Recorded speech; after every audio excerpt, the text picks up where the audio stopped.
तो आज मैं आपको एक अनोखी रहस्यमय कहानी सुनाऊंगी। अगर आप चैनल पर नए हैं तो अभी सब्सक्राइब कर ले। यह मेरा दूसरा नया चैनल है ताकि और भी रहस्यमय कहानी सबसे पहले आप तक पहुंचे तथा कहानी पूरा देखे, क्योंकि अंत में एक अनोखा रहस्य छुपा है। धन्यवाद। तो सुनिए।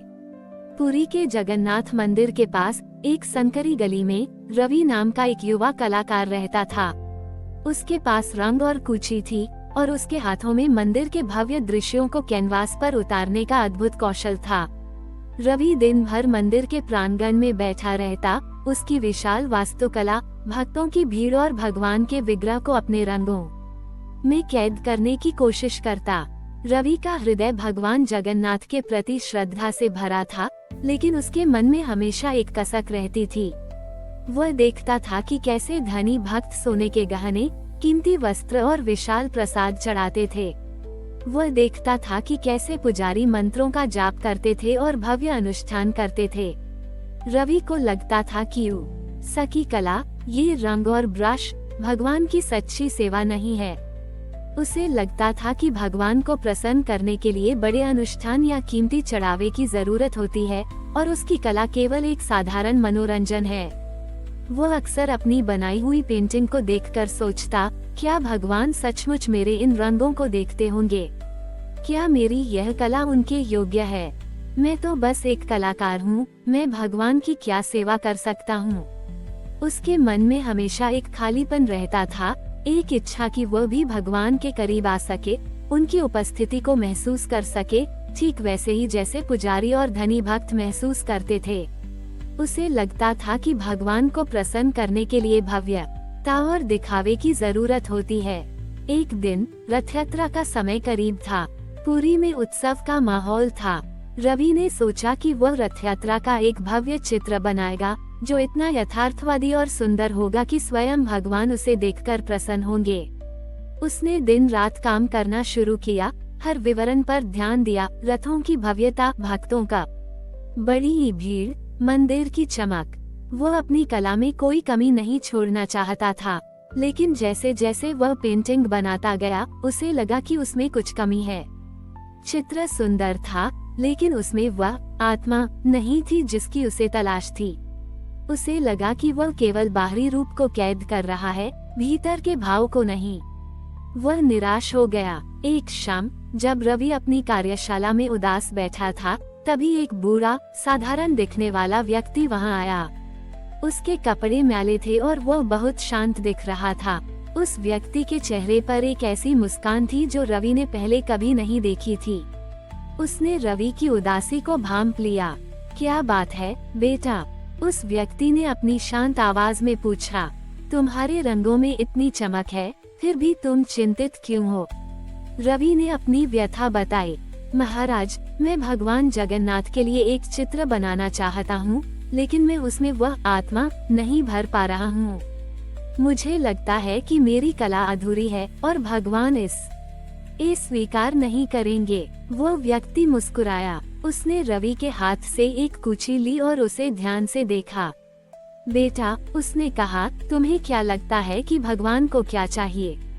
क्या उन्हें रंगों की चमक या रेखाओं की पूर्णता चाहिए? नहीं, भगवान को तो केवल हृदय का प्रेम और सच्ची भावना चाहिए। उस व्यक्ति ने अपनी बात जारी रखी। तुम कहते हो कि तुम्हारी कला अधूरी है। क्या तुम्हें पता है बेटा, भगवान जगन्नाथ का अधूरा स्वरूप ही उनकी सबसे बड़ी पूर्णता है। वे हमें सिखाते हैं कि वे हमें वैसे ही स्वीकार करते हैं जैसे हम हैं, हमारी कमियां और के साथ भी। तुम्हारी कला में भी अगर तुम अपनी आत्मा का भाव भरोगे तो वह अपने आप ही पूर्ण हो जाएगी, भले ही उसमें कोई छोटी मोटी कमी क्यों न हो। सोचो, उस व्यक्ति ने कहा, भगवान को खोजने के लिए तुम्हें कहीं दूर जाने की जरूरत नहीं है। वे तो हर उस चीज में है जिसे प्रेम और विश्वास से छुआ गया हो। तुम्हारे रंग, तुम्हारी कुची, ये सब भगवान के आशीर्वाद से भरे हुए हैं, क्योंकि तुम इन्हें पवित्र भाव से इस्तेमाल करते हो। भगवान उस चित्र को नहीं देखते जो आंखों से दिखाई देता है, वे उस भाव को देखते हैं जो हृदय से निकलता है। उस व्यक्ति ने रवि के कंधे पर हाथ रखा। तुम्हारा काम केवल रंगों को मिलाना नहीं है बेटा, तुम्हारा काम प्रेम और श्रद्धा को कैनवास पर उतारना है। जब तुम अपनी पेंटिंग में अपनी आत्मा का भाव भरोगे तो वह अपने आप ही जीवंत हो जाएगी। तुम्हें हर रंग में भगवान की उपस्थिति महसूस होगी। उस व्यक्ति की बातें सुनकर रवि की आंखों में आंसू आ गए। ये आंसू दुख के नहीं बल्कि संतोष और नई समझ के थे। उसे लगा जैसे उसके भीतर एक नया प्रकाश जग गया हो।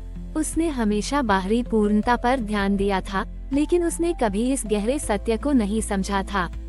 उसे समझ आया कि भगवान जगन्नाथ का अधूरा विग्रह उनकी करुणा और सर्वव्यापकता का प्रतीक था, और सच्ची कला हृदय से आती है।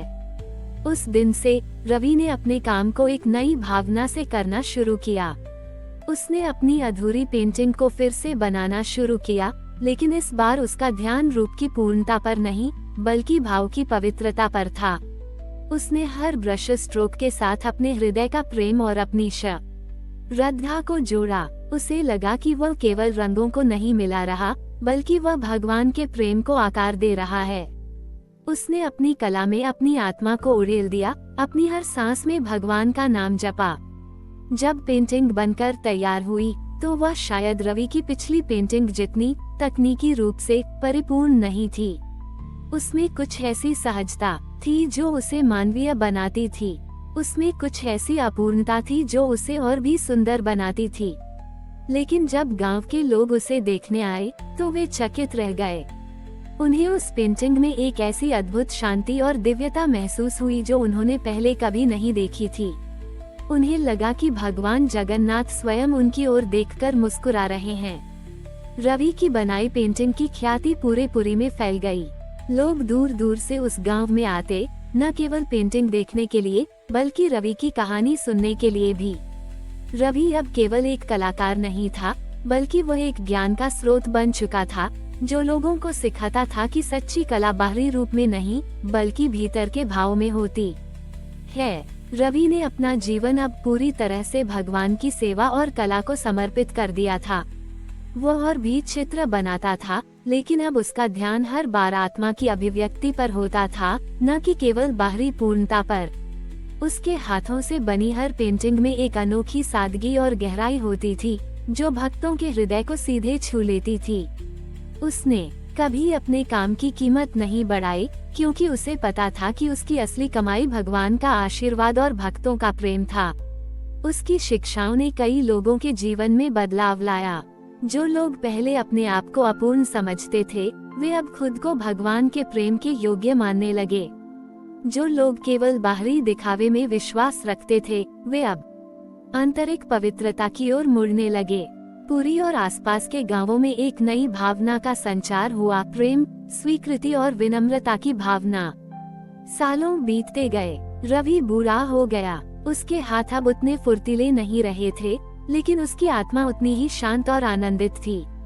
वह अब भी हर सुबह अपनी कार्यशाला में आता, रंगों को छूता और उन्हें भगवान का प्रसाद मानता। उसकी आंखों में अब कोई शिकायत नहीं थी, केवल असीम कृतज्ञता थी। एक शाम जब सूरज उसकी कार्यशाला में डूब रहा था और रंगों की खुशबू हवा में घुली हुई थी, रवि अपनी बनाई हुई पहली पेंटिंग के सामने बैठा था। उसने पेंटिंग को अपने हाथों में लिया। वह पेंटिंग शायद किसी और के लिए अपूर्ण होती, लेकिन रवि के लिए वह भगवान की करुणा और स्वीकृति का प्रतीक थी। उसने पेंटिंग को अपने हृदय से लगाया। उसे लगा कि उसका जीवन भी इस पेंटिंग की तरह ही था, अपूर्ण, लेकिन भगवान के प्रेम और आशीर्वाद से भरा हुआ। उसने महसूस किया कि उसने वह सब कुछ पा लिया था जिसकी उसे कभी इच्छा थी, संतोष, प्रेम और भगवान की निकटता। अगली सुबह जब सूरज निकला तो लोगों ने देखा कि रवि अपनी कार्यशाला में शांत लेटा हुआ था। उसके चेहरे पर एक दिव्य मुस्कान थी। उसके हाथ में वही पहली बनाई हुई पेंटिंग थी। गांव के लोगों ने शोक मनाया, लेकिन उनके दिलों में रवि के प्रति गहरा सम्मान था। उन्हें पता था कि रवि ने उन्हें न केवल कला सिखाई थी, बल्कि जीवन का सच्चा अर्थ भी सिखाया था। आज भी जब पुरी और उसके आसपास के गांवों में कोई कलाकार चित्र बनाता है, तो उसे रवि की कहानी सुनाई जाती है। लोग कहते हैं कि भगवान को खोजने के लिए बाहरी पूर्णता की नहीं, बल्कि हृदय की पवित्रता की जरूरत होती है, और भगवान जगन्नाथ का प्रेम हर उस व्यक्ति के साथ है जो अपनी अपूर्णताओं को स्वीकार करता है और प्रेम से अपना कर्म करता है। और रवि का जीवन हमेशा के लिए पुरी की आत्मा में समा गया, ये सिखाते हुए कि अपूर्णता में ही सच्चा सौंदर्य और दिव्यता छिपी होती है। हमारी और भी आध्यात्मिक एवं अनोखी कहानियाँ देखने के लिए हमारे चैनल पर जाएं तथा धार्मिक एवं पौराणिक अनोखी कहानियाँ हमारे चैनल पर है। कृपया जाके देखें तथा हमारे चैनल को सब्सक्राइब करके रखें और वीडियो लाइक जरूर करें। धन्यवाद।